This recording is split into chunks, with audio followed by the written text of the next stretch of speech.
bit much, if you ask me.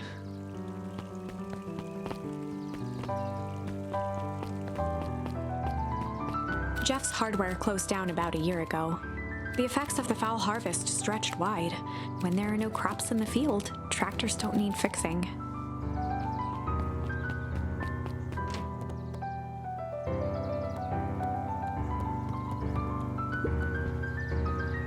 Kato volunteered at the library during the summers.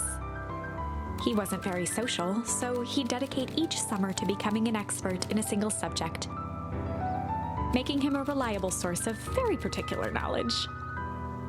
If you were to ask Kato something he didn't know, he'd escape into the dusty old bookshelves and return with just the right thing.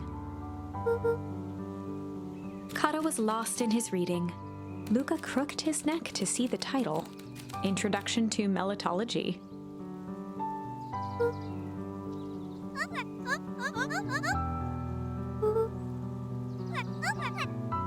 He gestured to the shelves.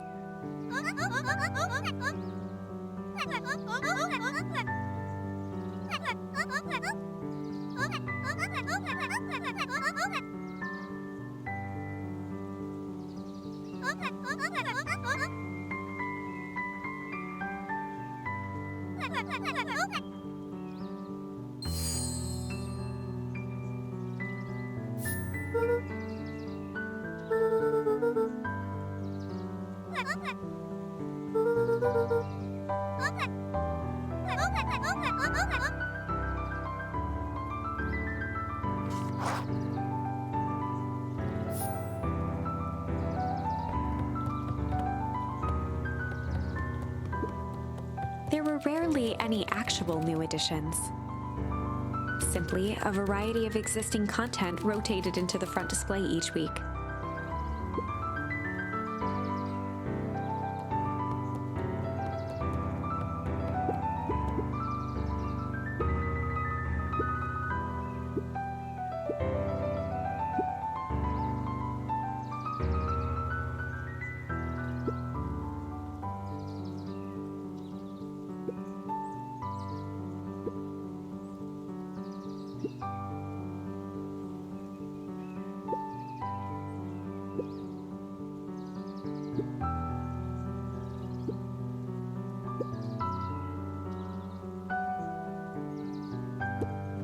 The bottom corner shelf was a dusty array of thick science books. Only one binding was clean enough to read: Cellular Biology and the Chemistry of Mitosis.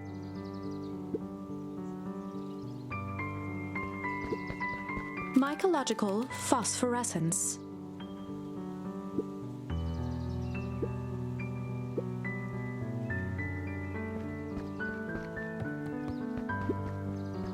The entire top level of the library was devoted to comics, most of which were Hank Atomic and the myriad of lesser revered spin-offs.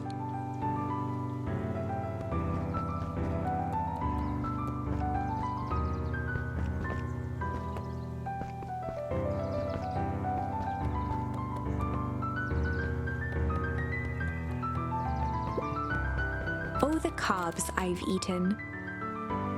A salad-centric travel guide for the mildly adventurous. Sally Seashore's simple, succulent sundries.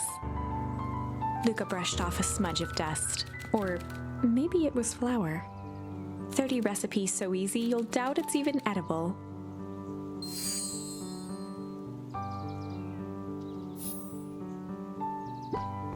A peek behind the curtain. The methods and ruminations of Patrick C. Montesquieu, one of the greatest acting minds of our time, by Patrick C. Montesquieu.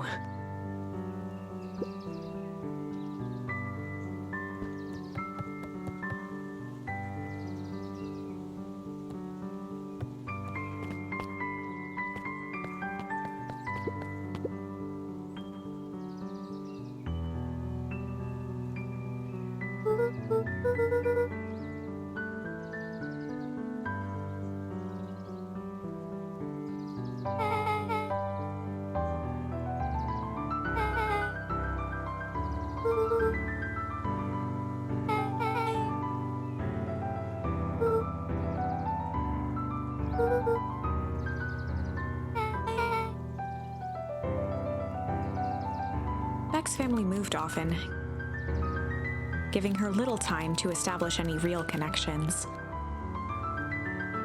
She would tell you she prefers it that way.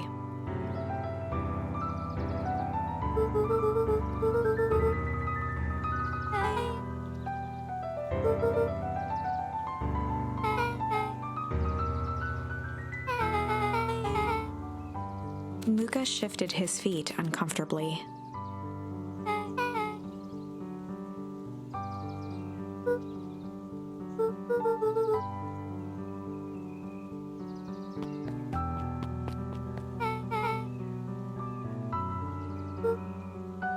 Beck pulled a coin from her pocket.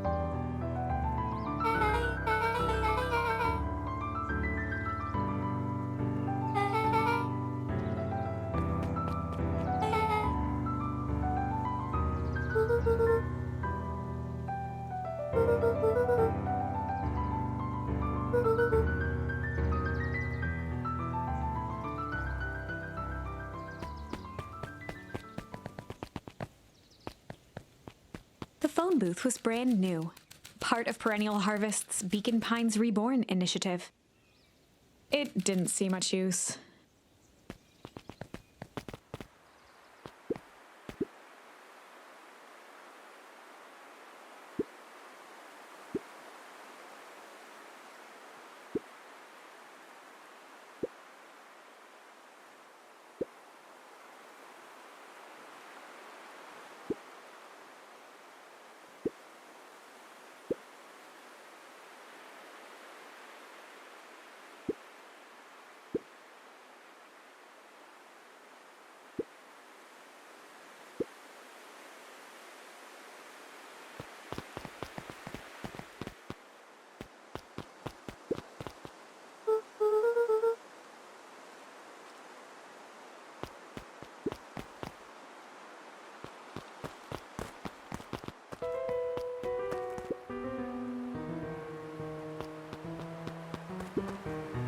Luca felt a chill as he approached Beck.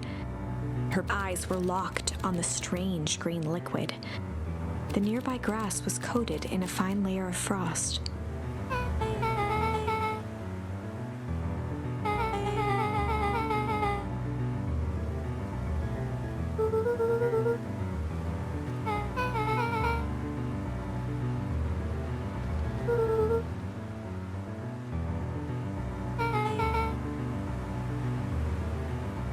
Luca watched as Beck dipped a broken tree branch into the goo. Beck's eyes widened as flowers grew from the dead wood. First small buds, which quickly bloomed into vibrant petals.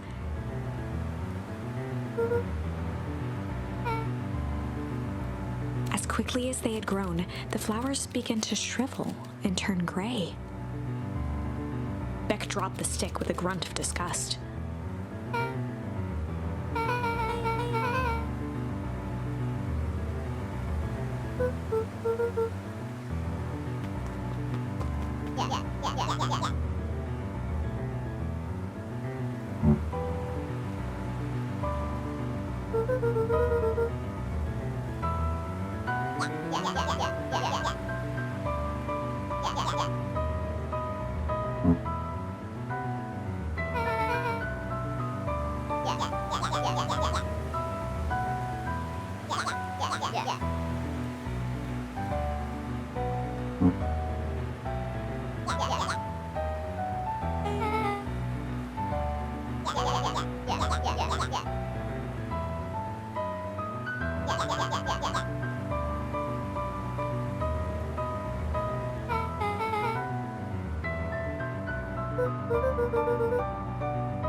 Iggy took a step towards Luca, his sneer lit by the glowing puddle. Beck could see tears welling in Luca's eyes, his fists clenched. Some things about Beacon Pines were very different from the city, but a bully from a hayseed town is really no different from a city bully. Beck took a deep breath and thought.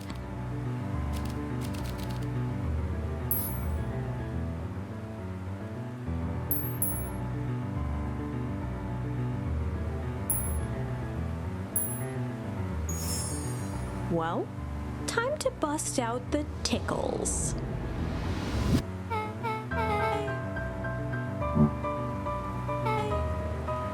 Beck lunged forward and began to tickle under Tish's arms.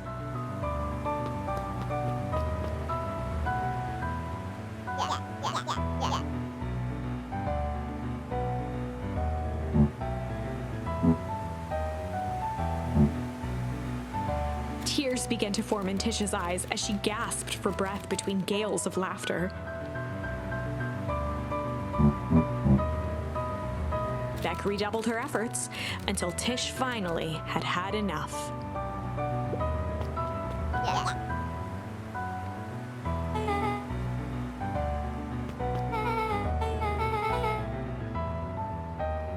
Iggy's eyes darted around, a realization dawning on his face that he was now outnumbered.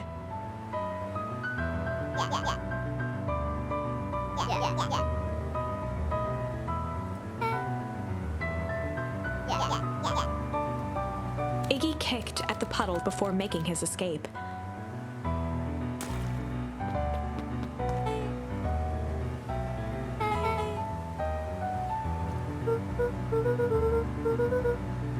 Beck shook the ooze out of her hair as best as she could.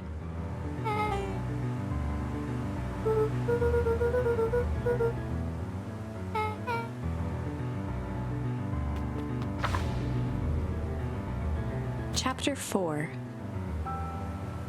The Best Policy. Luca paused for a moment, catching his breath. He'd only just met Beck, and somehow he already managed to drag her into this mess. Hopefully he could make it up to her, but finding Rollo was his primary concern.